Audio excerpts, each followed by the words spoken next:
သောဘဂဝါတို့ရွှေဘုံတော်သခင်ရှင်တော်မြတ်ဗျာသည်ဣတိမိမိနာသာကာရဏေနာသုံးပါးရှိပါးနှမျိုးအဖြစ်ဟောရပညာညာဝိဇ္ဇာတိ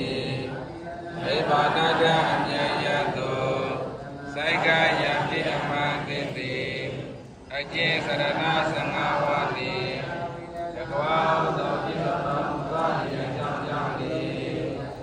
ဝိဇ္ဇာရဏသမနောဝိဇ္ဇာရဏသမနောသောဘုံတော်ရှိဖြင့်အာကြည်ရဲ့ပကုံးမြမဘုံတံအားပြန်လည်ကြောကြသည်ရတော်မူပါပေတိတကားဧဝနဝါယိကုနေယိလောကံပိကိနိတာဘိဒံအတုလဓမ္မရာသနံဝန္ဒပိတိကာတရံဧဝနဝါယိကုနေယိဣယရာဒာသကာတိဘုရားသောဘုရားတို့ဖြင့်လောကံပိဘဝသောဘုံသောဆောင်၌ဂိတိပြပိတံသိသိဒုက္ခပေတိတမြာ